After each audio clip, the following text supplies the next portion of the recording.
Results from 2022-2023 standardized testing data show Wisconsin students are recovering from the COVID pandemic, but scores are still not at pre-pandemic performance.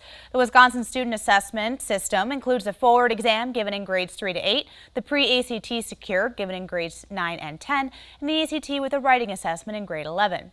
Around 40% of students were proficient in English and math. The scores are way up from the just about 33% proficiency in the 2020-2021 school year. And for context, pre-pandemic, the 2018-2019 school year, those scores were 41.5% in English and 44% in math. Joining me now to put some of these trends into perspective is Borsuk. He's a senior fellow in law and public policy at Marquette University. But very importantly, he spent more than several decades reporting on education issues and from time to time writes a column on education for the Milwaukee Journal-Sentinel. So Alan, it's great to have you here with us. Glad to be here. So a big takeaway from this report is that public school students in Wisconsin are recovering after the learning disruptions caused by the COVID-19 pandemic, but they're still not performing at pre-pandemic levels. Looking at this broadly, do you see this as a positive step for Wisconsin's public school students coming out of the pandemic? Well, any improvement is a positive step, but I think it has to be put against the context of the deep concerns about how thousands and thousands of school children are doing in Wisconsin that go back well before the pandemic, and the gaps, especially between high income and low income kids, gaps by race, are documentably the worst in the nation or close to the worst. And that isn't changed by this report. But even in the big picture, there's still a quarter of all Wisconsin kids of all income groups and races and parts of the state were reading at the 3rd to 8th grade level at what's called the below basic level, which means really not reading very well. So consider that.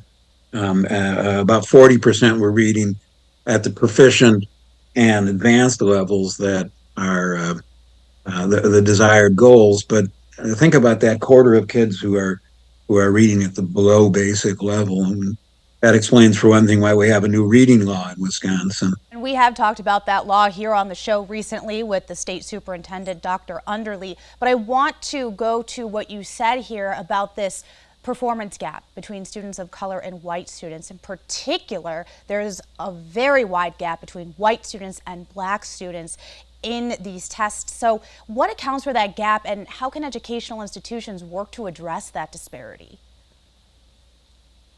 Well, those are two really tough questions. And if there were easy answers or known answers, they would have improved. I mean, the gap between white kids and black kids in Wisconsin as a whole has been the worst or among the worst in the nation, measured by what's called the National Assessment of Educational Progress, for well over 20 years, going back into the late 1990s. And it just hasn't changed. The numbers haven't moved. The needle hasn't gotten moved to more positive ways. So it's very deeply ingrained problems: multi-generational poverty, racism, multi-generational educational low attainment. I mean, you've got kids being raised in families where for several generations the parents and grandparents haven't succeeded in school.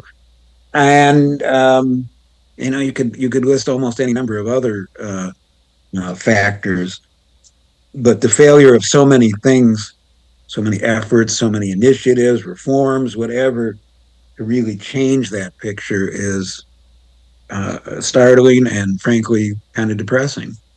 The Department of Public Instruction is quick to note that when we look at these test scores, they shouldn't be the only basis for assessing a student's proficiency.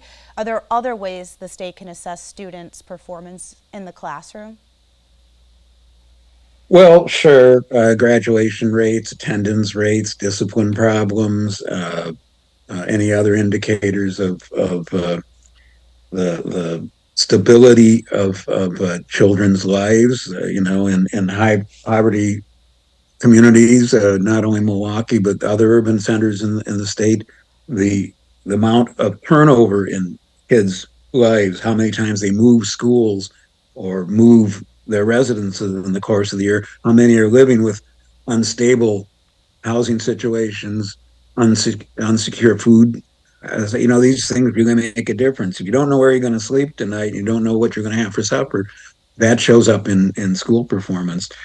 On the other hand, you can't ignore the test scores, and they have validity, especially when they are so consistent for year after year after year. You say this isn't just a random accident. This is really pointing at important aspects of what's going on for kids in Wisconsin that we need to pay attention to. And in 2011, Wisconsin lawmakers raised the state's proficiency standards. And so we talk about the difficulties here with funding. We talk about the socioeconomic difficulties. There's a whole host of issues here. Do you think rising proficiency standards over the last decade plus has also contributed to schools trying to do more with less? To be honest, no. But I do think they need to be taken into account that when those proficiency levels were raised, the intention was to match them to the standards used by the National Assessment of Educational Progress. So in my book, if you factored in kids who are listed as basic, there's four categories in Wisconsin scores: advanced, proficient, basic, and below basic. What's now basic was sort of the level you can roughly think of as the level that used to be proficient in Wisconsin before 2011 or so. But even if you include the basic kids, there's still a lot of reason to worry, and those pretty much match with prior standards. So I pay more and more attention in what I write to the percentage of kids who are below basic and not simply proficient or advanced, because the kids who are at basic, which is about a third of all kids statewide in third through eighth grades, particularly, that's a legitimate concern. Alan Borsuk, thanks so much for the time this morning. Glad to be here.